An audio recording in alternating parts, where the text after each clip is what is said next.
ओम शांति।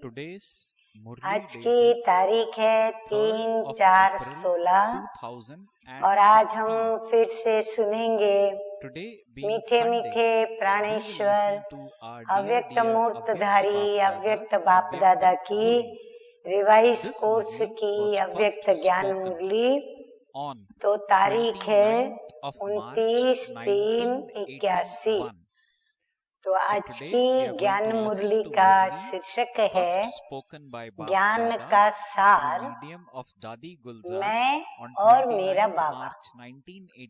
अब मैं और मेरा शब्द तो हम अनेक बार यूज करते हैं, परंतु जब से हम बाबा के बच्चे बनते हैं तो बाबा हमारी यह आदत का अभ्यास कराते हैं कि हम सारा दिन यही सोचें कि मैं आत्मा हूँ और मैं आत्मा मेरे बाबा परमपिता परमात्मा की मैं संतान हूँ। तो सारा दिन बुद्धि में क्या घूमता रहे, मैं और मेरा बाबा। और देखा जाए तो ज्ञान और योग का सार भी यही है। तो सुनते हैं मुरली। मीठे मीठे बाप दादा कहते हैं कि बाप दादा सभी बच्चों को संपन्न स्वरूप बनाने के लिए रोज रोज भिन्न भिन्न प्रकार से पॉइंट्स बताते रहते हैं। सभी पॉइंट्स का सार है, सभी को सार में समाये बिंदु बन जाओ। बाबा कहते सार देखने जाओ तो आखिर अंत में यही है कि हम स्वयं को आत्मा बिंदु समझें, तो बिंदु बन जाओ। अब ये अभ्यास बाबा पूछ रहे हैं हम बच्चों से कि ये अभ्यास निरंतर रहता है। कोई भी कर्म करते हुए ये स्मृति रहती है कि मैं ज्योति बिंदु इन कर्मेंद्रियों के द्वारा ये कर्म कराने वाला हूँ। बाबा कहते स्मृति में सदैव सूक्ष्म में रहना ही चाहिए कि मैं आत्मा ज्योति बिंदु हूँ और कर्मेंद्रियों से कर्म कर रही हूँ। ये पहला पाठ स्वरूप में लाया है, माना प्रैक्टिकल धारणा में लाया है। आदि भी यही है और अंत में भी इस ही स्वरूप में स्थित हो जाना है। तो सेकंड का ज्ञान, सेकंड के ज्ञान स्वरूप बने हो। ज्ञान का विस्तार तो बहुत है, लेकिन धारणा हमें सेकंड में करनी है और उसी धारणा में हमें अपनी स्थिति को ज्ञान स्वरूप बनाना है। विस्तार को समाने के लिए 1 सेकंड का अभ्यास है। बाबा कहते चलो विस्तार बुद्धि में ज्ञान का बहुत है, लेकिन यदि हमें बाबा ये कहे, आज्ञा करे कि अब सेकंड में अपने को बिंदु स्वरूप में स्थित करो, तो क्या हमें ये अभ्यास है? जितना विस्तार में आना सहज है, उतना ही सार स्वरूप होना सहज अनुभव होता है। सार स्वरूप में स्थित हो फिर विस्तार में आना, ये बात भूल तो नहीं जाते हो?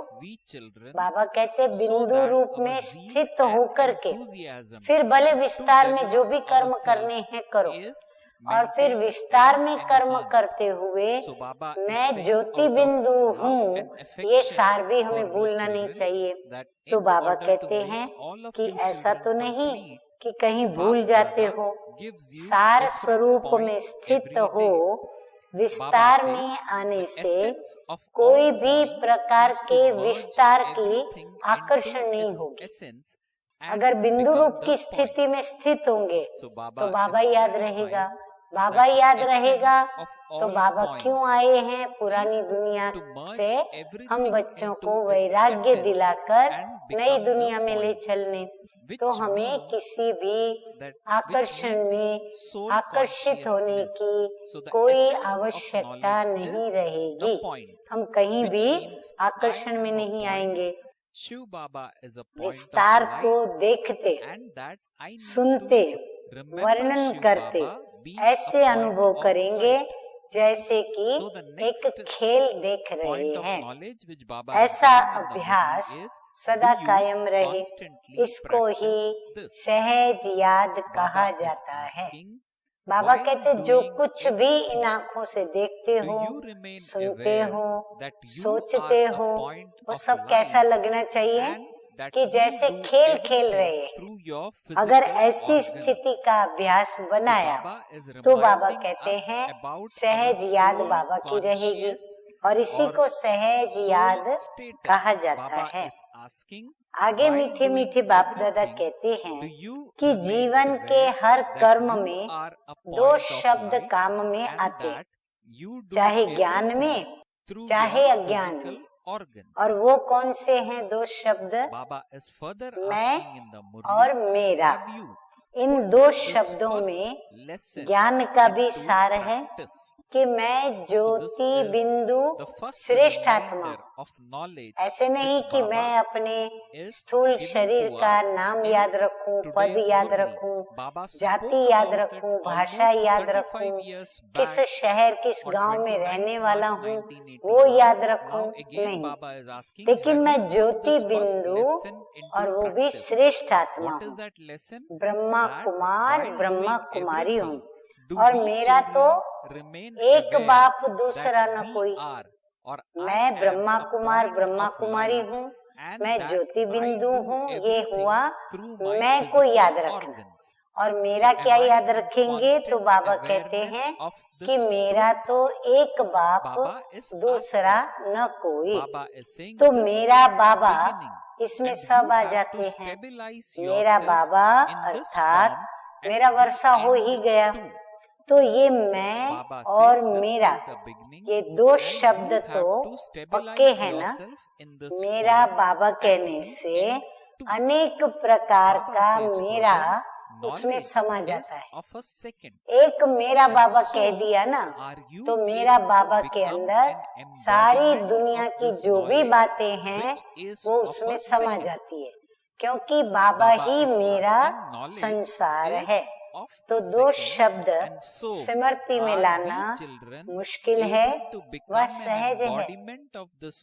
शब्द स्मृति में लाना सहज है, लेकिन शब्द को स्वरूप में लाना उसमें सभी नंबरवार हैं। पहले भी ये दो शब्द बोलते थे, अभी भी यही दो शब्द बोलते, लेकिन अंतर कितना है? मैं और मेरा, यही पहला पाठ भूल सकता है क्या?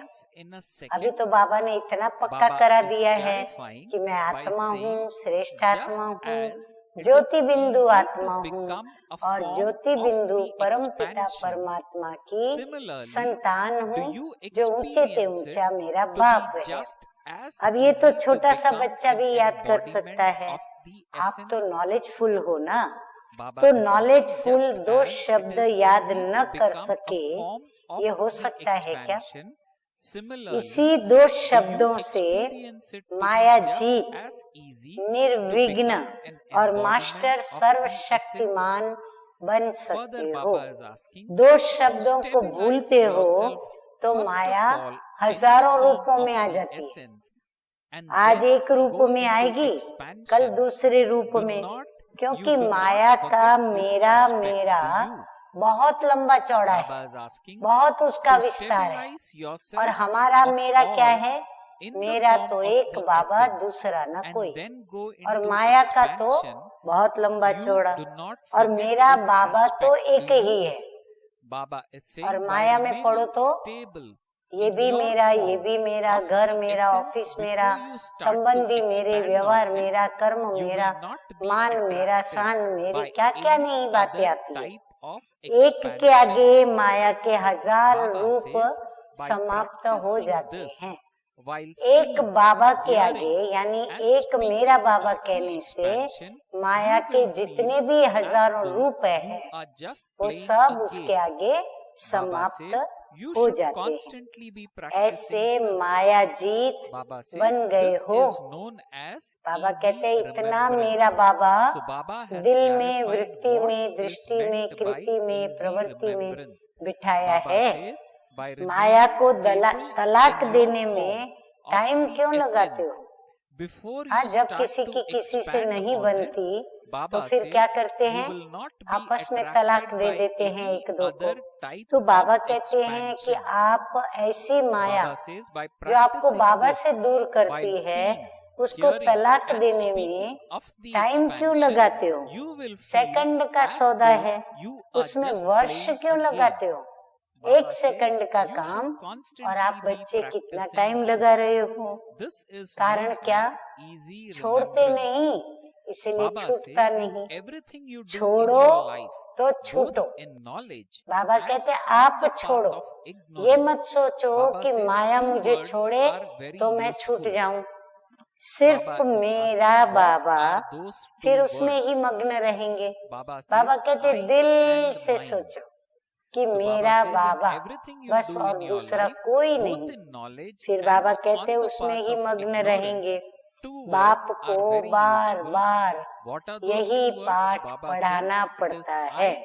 दूसरों को पढ़ाते हो फिर भी भूल जाते हो।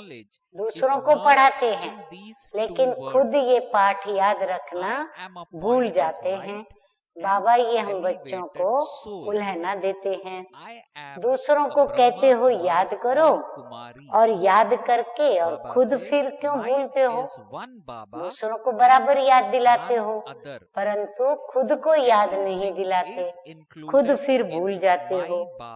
कौन सी डेट फिक्स करेंगे जो अभूल बन जाओ? बाबा कहते अपने लिए कोई डेट फिक्स करो जो बाबा कभी भूले नहीं। सभी की एक डेट होगी या अलग अलग हो सकती है। जितने यहाँ बैठे हो उन्हों की एक ही डेट हो सकती है। बाबा कहते जब ऐसे यूनिटी होगी, डेट भी एक ही होगी और सब एक मेरा बाबा, दूसरा न कोई कहे, तभी कहेंगे कि एक ही डेट हुई और माया भागेगी। फिर बातें करना तो खत्म हो गया। खुशखबरी भले सुनाओ लेकिन समस्याएं नहीं सुनाओ। बाबा कहते आपस में एक दो को खुशखबरी जरूर बताओ लेकिन ऐसी बातें मत बताओ जो समस्या हो, जिसमें वो उलझ जावे। जैसे मेला व प्रदर्शनी करते हो तो उद्घाटन के लिए क्या करते हैं? कैंची से फूलों की माला कटवाते हो। हाँ, कटवाते हैं ना। तो आज क्या करेंगे? खुद ही कैंची हाथ में उठाएंगे। बाबा कहते हैं आपकी ये जो फूलों की जो सुगंध लगती है ना, माला बड़ी अच्छी, लेकिन उसको काटने के लिए कैंची क्या करना पड़ेगा? आपको खुद ही VIP खुद का बन करके कैंची हाथ में उठाकर आपके ये विस्तार की माला को काटना पड़ेगा। वह भी दो तरफ जब मिलती है तब चीज कटती है। उसके भी जब दो छोर होते हैं तब उसको हम बीच में से काटते हैं। तो ज्ञान और योग दोनों के मेल से माया की समस्याओं का बंधन खत्म हो गया। हाँ, तो कैंची भी कैसे दो छोर है उसके, उसको भी मिलाना पड़ेगा। और जो रिबन बांधी जाएगी फूलों वाली वो भी दो छोर पे बांधी जाएगी। तो बाबा कहते दोनों को मिलाना पड़ेगा तब जाके वो कटेगी। तो ज्ञान और योग की कैंची से हमको उसको काट देना है। फिर ये खुशखबरी सुनाओ, आज इसी समस्याओं के बंधनों को काटने का दिन है। बाबा कहते आज बड़ा शुभ दिन है। ये जितनी भी समस्याओं के बंधन है ना, उनको आज ये ज्ञान और योग की कैंची से काटने का दिन है। 1 सेकंड की बात है ना। हाँ, काटने में कितना टाइम लगता है बताओ? हाँ, जब उद्घाटन करते हैं तो बस कैंची जैसे ही हाथ में पकड़ी, खोली और 1 सेकंड उनको मिला दिया, फट से वो फूलों की माला कट जाती है। आगे मीठे मीठे बाप दादा कहते हैं कि तैयार होना। हाँ, अपने बंधनों की ये माला ज्ञान और योग की कैंची से काटने के लिए सभी रेडी होना। क्या जवाब है? हाँ, हम कहेंगे रेडी हैं। हाँ, हम सभी रेडी हैं, क्योंकि बंधनों में तो दुख है। कैंची से अगर एक बार कट जाए, द्वार खुले हो जाएंगे स्वर्ग के। जो सोचकर फिर ये बंधन काटेंगे, वो हाथ उठाओ। बाबा कहते कई बच्चे ऐसे भी हैं जो सोचेंगे कि कैंची से मैं काटूं या ना काटूं, काटूंगा तो कहीं ऐसे तो नहीं होगा, वैसे तो नहीं होगा, ऐसे फायदा तो होना नहीं है, नुकसान ही नुकसान होगा। तो ऐसे सोचकर जो करेंगे, बाबा कहते वो बच्चे हाथ उठाओ। फिर तो सब डबल विदेशी तीव्र पुरुषार्थ की लिस्ट में आ जाएंगे। अगर कोई ने भी हाथ नहीं उठाया तो बाबा कहते सारे किस में आ गए? डबल विदेशी बैठे हैं शायद सामने, तीव्र पुरुषार्थी की लिस्ट में आ जाएंगे। सुनने समय ही सबके चेहरे चेंज हो गए। बाबा कहते जब सुना सभी ने तो सबके चेहरों के भाव बदल गए। तो जब सदा के लिए हो जाएंगे तो क्या हो जाएगा?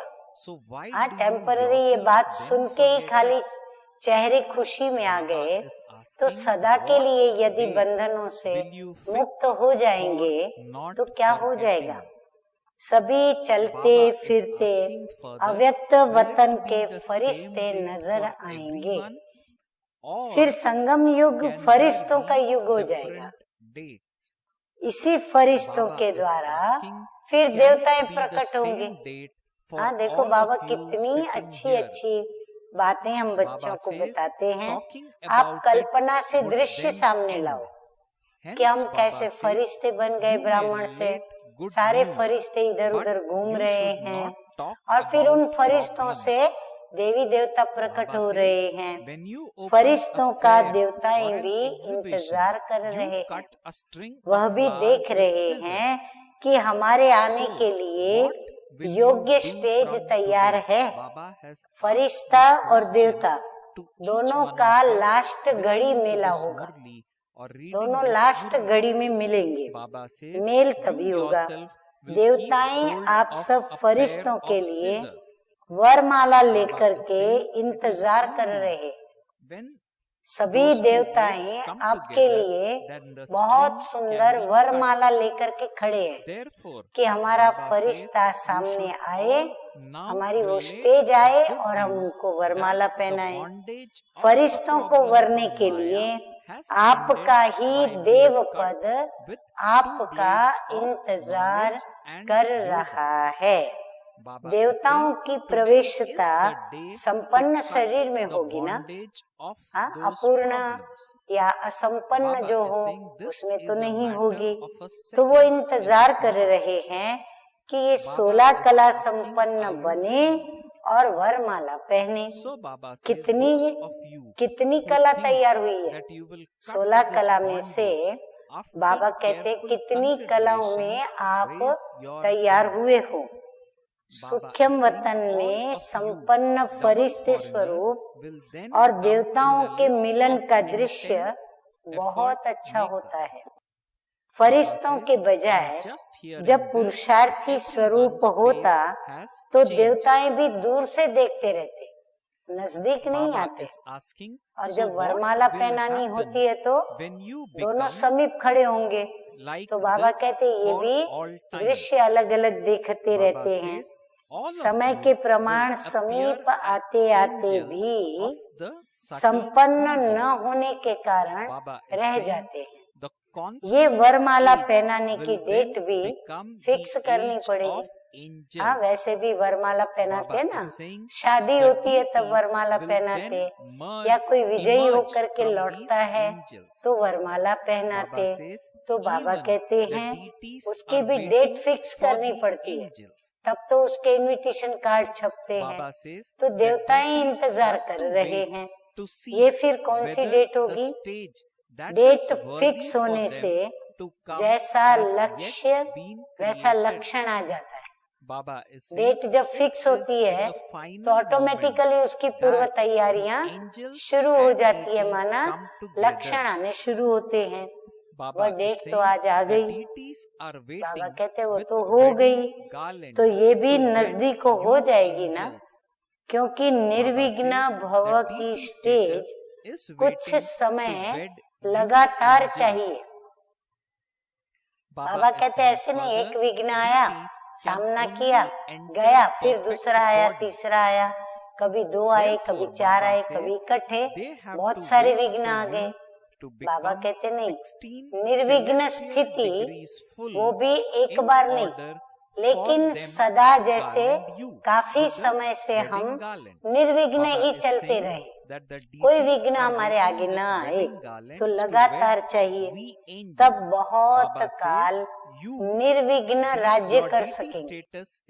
अगर बार बार विघ्न आता रहता है तो राज्य भी विघ्नों के साथ करेंगे, परंतु लगातार निर्विघ्न होंगे तो भविष्य में और अभी भी स्व के ऊपर हम निर्विघ्न राज्य कर सकेंगे।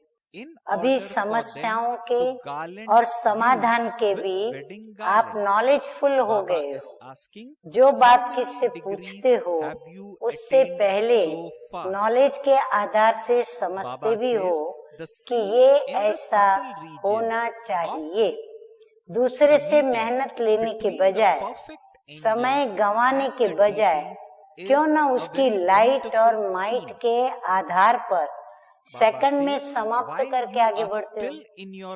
बाबा कहते इतने आप समस्या के समाधान के नॉलेजफुल बन गए हो, तो आप किसी को पूछो तो आपको जवाब क्या मिलेगा वो भी आपको मालूम है, तो आप खुद ही क्यों नहीं, बाबा कहते अपना समय गंवाने के बजाय, किससे मेहनत लेने के बजाय, अपनी ही पास की समाधान की नॉलेज से लाइट और माइट के आधार पर अपनी समस्या को समाप्त करके आगे क्यों नहीं बढ़ते हो।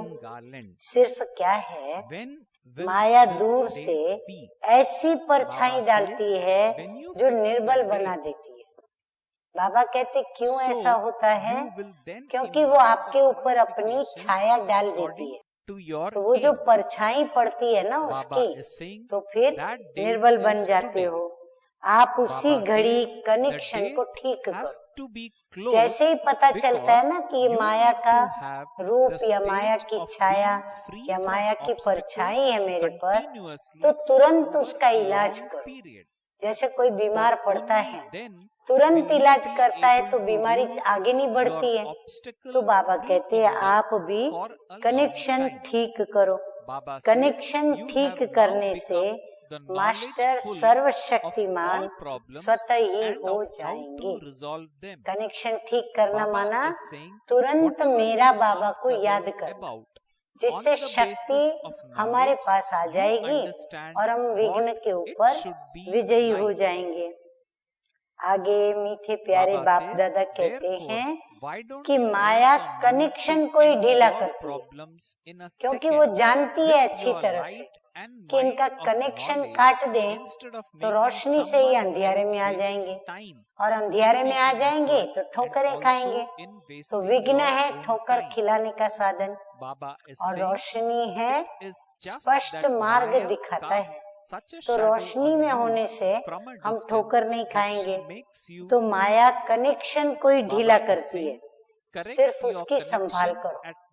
बाबा कहते वहाँ सावधानी रखो, ये समझ लो कि कनेक्शन कहाँ लूज हुआ है, तब ये मेरे में निर्बलता आई है। क्यों हुआ, क्या हुआ, ये नहीं सोचो ये मुझे क्या हो गया, मैं तो बराबर चल रही थी, बराबर मेरा पुरुषार्थ भी तीव्र था, बराबर बाबा को याद कर रहे थे, अचानक ये क्या हो गया, ये क्यों हुआ। बाबा कहते इस सोचों में अपना टाइम वेस्ट मत करो। क्यों क्या के बजाय कनेक्शन कोई ठीक कर दो तो खत्म। बाबा कहते क्यों क्या सोच छोड़ो और बाबा की याद में बैठो और कनेक्शन जोड़ दो। सहयोग के लिए समय भले लो, अगर बाबा का सहयोग लेना है या अन्य पावरफुल आत्माओं का सहयोग लेना है तो वो भले सोचो कि मैं किसका सहयोग लूं। योग का वायुमंडल वाइब्रेशन बनाने के लिए समय सहयोग उसका भले लो।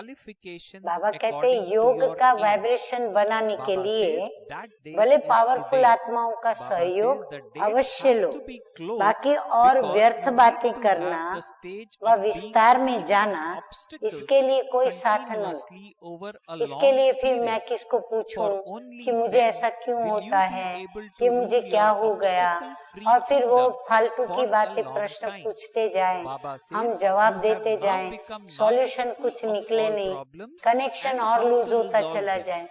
बाबा कहते हैं इसीलिए कोई का भी साथ न लो, वो हो जाएगा शुभ चिंतक और वो हो जाएगा पर चिंतन। बाबा कहते अगर कनेक्शन जोड़ेंगे तो वो हो गया सहयोग, और यदि किसी से क्यों क्या पूछा, सार का विस्तार किया, तो वो हो जाएगा पर चिंतन। तो सब समस्याओं का मूल कारण क्या हुआ? कनेक्शन लूज होना है। तो है ही एक बात, एक ही बात याद रखनी है, मेरा ड्रामा में नहीं है, मेरे को सहयोग नहीं मिला, मेरे को स्थान नहीं मिला, ये सब फालतू बातें।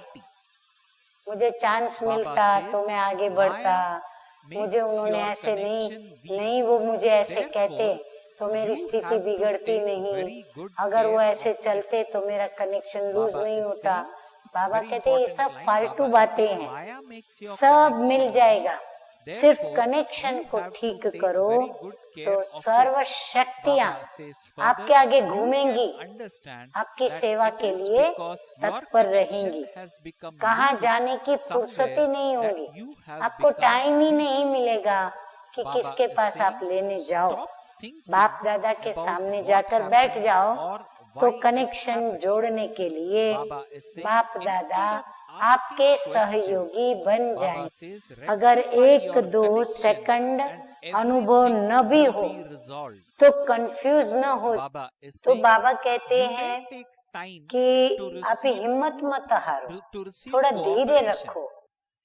टूटा हुआ कनेक्शन है, उसको जोड़ने में 1 सेकंड व मिनट तो लग भी जाता है ना, तो हिम्मत नहीं हारो। निश्चय के फाउंडेशन को हिलाओ नहीं, और ही निश्चय को परिपक्व करो। उस समय पॉजिटिव सोचो कि नहीं, मुझे जवाब मिलना ही है, मेरे में शक्ति भरनी ही है, और बाबा मुझे सहयोग देंगे, शक्ति मेरे में आएगी, ऐसे निश्चय बुद्धि रहना है। बाबा मेरा है और मैं बाबा का। इसी आधार से निश्चय के फाउंडेशन को और ही पक्का करो। बाप को भी अपने निश्चय के बंधन में बांध सकते हो कि बाबा आप तो मेरे हो, और इसीलिए आपका सहयोग ही मेरा अधिकार है, मेरा हक है, तो इसीलिए वह तो मुझे मिलना ही है। तो अपने निश्चय को पक्का करें और बाप को भी अपने निश्चय के बंधन में बांध सकते हैं। बाप भी जा नहीं सकते। बाबा कहते बाप भी तुम्हारे से कहीं दूर जा नहीं सकते। इतनी अथॉरिटी इस समय बच्चों को मिली हुई है। अथॉरिटी को और नॉलेज को यूज करो, परिवार के सहयोग को यूज करो। कंप्लेन लेकर के नहीं आओ। बाबा कहते कंप्लेन नहीं लेकर के आओ, आपका परिवार है, क्यों नहीं सहयोग मिलेगा, क्यों नहीं वो सहयोग देंगे। सहयोग देना उनका कर्म है, धर्म है, फर्ज है, उनको देना ही होगा। ऐसे अंदर में निश्चय बुद्धि रहे। सहयोग की भी मांग नहीं करो कि तुम मुझे सहयोग दो तो मैं ये काम करूं, प्लीज थोड़ा सहयोग दो। बाबा कहते नहीं, मांग नहीं करो, प्रोग्राम सेट करो। कमजोर होकर के नहीं जाओ। प्रोग्राम को बाबा कहते बुद्धि में पहले से सेट करो कि यहाँ पर ये कार्य ऐसे ऐसे होना है। कमजोर होकर के नहीं जाओ, पता नहीं ये होगा कि नहीं होगा, सहयोग मिलेगा कि नहीं मिलेगा, ऐसे कमजोर संकल्पों के साथ अपने पुरुषार्थ को आगे मत बढ़ाओ या प्लान मत करो, क्या करूं, कैसे करूं, घबरा के नहीं जाओ। किसी का भी सहयोग लेना है तो ये सोच के डरो मत अंदर, क्या करूं, कैसे करूं, सहयोग देंगे कि नहीं देंगे, फिर मेरा क्या होगा। बाबा कहते नहीं, हिम्मत रखो, क्योंकि साथ में कौन है, मेरा बाबा जो सर्वशक्तिमान है। तो लेकिन संबंध के आधार से, सहयोग के आधार से जाओ, संबंध याद करो और फिर उसके सहयोग के आधार से जाओ। तो समझा, सेकंड में सीढ़ी नीचे, सेकंड में ऊपर, ये संस्कार चेंज करो। सेकंड में ऊंचा सोचेंगे, सेकंड में डाउन हो जाएंगे, नीचे आ जाएंगे। तो बाबा कहते ये आदत पड़ गई है, तो ये संस्कार स्वभाव को अभी चेंज करो। बाप दादा ने देखा है, डबल विदेशी नीचे भी जल्दी उतरते और ऊपर भी जल्दी चढ़ जाते, नाचते भी बहुत हैं, लेकिन घबराने की डांस भी अच्छी करते। कईयों की ऐसी आदत होती है, सेकंड में स्थिति देखो तो बहुत ऊंची, फिर दूसरी सेकंड देखो कोई संकल्प आ गया, स्थिति फट से नीचे आ जाती है। अभी ये भी परिवर्तन करो। मास्टर नॉलेजफुल हो, फिर ये डांस क्यों करते हो, ऊपर नीचे होने का डांस क्यों करते हो। व्यवस्थित सुर और ताल में डांस करो, ज्ञान और योग की। मीठे मीठे सच्चाई सफाई सिखलाने वाले बाप दादा कहते हैं, सच्चाई और सफाई की लिस्ट के कारण आगे भी बढ़ रहे हैं। विदेशियों के अंदर सच्चाई है, सफाई है, इसीलिए वो आगे भी बढ़ रहे हैं। ये विशेषता इनमें नंबर 1 है और इस विशेषता को देख बाप दादा खुश होते हैं। अब सिर्फ घबराने की डांस छोड़ो तो बहुत फास्ट जाएंगे, नंबर बहुत आगे ले लेंगे। अब ये बातें तो सबको पक्की है कि लास्ट सो फास्ट और फास्ट सो फर्स्ट। बाबा देख रहे हैं कि विदेशियों को ये बात भी अच्छी तरह पक्की है कि लास्ट सो फास्ट और फास्ट सो फर्स्ट में आएंगे। खुशी की डांस भले करो, बाबा कहते हैं। बाप का हाथ छोड़ते हो तो बाप को भी अच्छा नहीं लगता कि ये कहाँ जा रहे हैं। बाप के हाथ में हाथ हो तो फिर घबराने की डांस हो नहीं सकती। माया का हाथ पकड़ते हो तब वो डांस होती है। हाँ, माया तो डराती है ना, घबराती है, तो फिर घबराने की डांस होती है। बाप का इतना प्रेम है आप लोगों से, जो दूसरे के साथ जाना देख भी नहीं सकते। हाँ, जैसे कोई दो प्रेमी होते हैं, दो दोस्त होते हैं, तो वो तीसरे को बर्दाश्त नहीं करते। तो बाबा भी कहते हैं मेरा बच्चों से इतना प्रेम है, यदि बच्चे किसी दूसरे के साथ जाते हैं ना तो बाबा वो देख नहीं सकते। महसूस करो बाबा के इस असीम प्यार को। हाँ, इसको कहते हैं आशुक माशुक का प्यार। तो माशुक का तो हम आशिकों से प्यार है, लेकिन हम आशिकों का इतना प्यार बाबा से है। बाप जानते हैं कि कितना भटक करके परेशान हो फिर बाप के पास पहुँचे। बाबा बहुत अच्छी तरह जानते हैं कि मेरे बच्चे कितना भटके हैं मेरे लिए, कितने परेशान हुए हैं मेरे लिए, और तब जाकर के मेरे पास पहुँचे हैं। तो कंफ्यूज कैसे होने देंगे। अभी तो बाबा को बहुत हमारे ऊपर प्यार आता है कि मेरे लिए इतना जो बच्चों ने किया, अभी उनको मूंझा हुआ मैं कैसे देख सकूंगा। तो बाबा नहीं देख सकते, तो कंफ्यूज कैसे होने देंगे। साकार रूप में भी देखा, स्कूल में भी बच्चे कहाँ जाते थे तो बच्चों को कहते थे आओ बच्चे, आओ बच्चे। और जब माया अपना रूप दिखावे तो ये शब्द बाबा के याद करना। तो बाबा कहते हैं जब माया आपको अपना रूप दिखावे ना तो बाबा के बोल याद करना, गूंजे बाबा के बोल कि मीठे बच्चे आ जाओ मेरे पास, आओ बच्चे, आओ बच्चे। तो माया के पास कदम जाएंगे ही नहीं। अब आगे बहुत पावरफुल समाधान की बात बाबा बता रहे हैं। बाप दादा कहते हैं अमृत वेले की याद पावरफुल बनाने के लिए पहले अपने स्वरूप को पावरफुल बनाओ। धारणा करने की दृढ़ता अपने में धारण करो, चाहे बिंदु रूप हो बैठो, चाहे फरिश्ता स्वरूप हो बैठो। अमृत वेले जब बैठते हो तो स्थिति को पावरफुल बना के बैठो। कारण क्या होता है, स्वयं अपना रूप चेंज नहीं करते। बाबा कहते बैठते हो लेकिन वही अपना देह का नाम रूप यही भान रख के बैठते हो, रूप चेंज नहीं करते हो, सिर्फ बाप को उस स्वरूप में देखते हो। बाबा ज्योति बिंदु है, निराकार है, ये याद करते हो, परंतु मैं क्या हूँ, कैसा हूँ, ये याद नहीं करते हो। बाप को बिंदु रूप में या फरिश्ते रूप में देखने की कोशिश करते, लेकिन जब तक खुद नहीं बने हैं तब तक मिलन तो मना नहीं सकते। फरिश्ता बने तो फरिश्ते के रूप में बाप से मिलन हो। अब बाबा की चमकीली ड्रेस और हमारी स्थूल ड्रेस, तो हमारी ड्रेस और उनकी ड्रेस भी अलग हो जाएगी। मिलन कैसे होगा? सिर्फ बाप को उस रूप में देखने की कोशिश करना, ये तो भक्ति मार्ग समान हो जाता। जैसे वो देवताओं को उस रूप में देखते और खुद को वो कैसे देखते, ऐसा वैसा देखते। मैं तो भक्त हूँ आपका, दास हूँ, दास का भी दास हूँ, नीच हूँ, पापी हूँ, कपटी हूँ। बाबा कहते देखो ये तो भक्ति मार्ग वाली बात हो गई।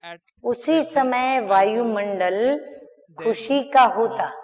जब अमृत वेले याद में बैठते हैं तो वायुमंडल कैसा होता है? बड़ा खुशी का होता है।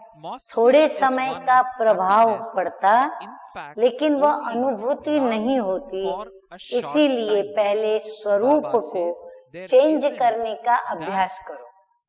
जैसे देवताओं को देवता स्वरूप में देखा तो उस सेकंड तो बड़ी खुशी होती है कि कितने सुंदर देवताएं हैं और उनको पूजने को मन करने लगता है। पर जो ही अपने स्वरूप को देखते या देखो तो फिर क्या हो जाता है, सारी खुशी गायब हो जाती है। तो थोड़े समय के लिए तो प्रभाव पड़ता, लेकिन अनुभूति जो होनी चाहिए मिलन की, शक्तियों की, गुणों के भरने की, वो नहीं होती।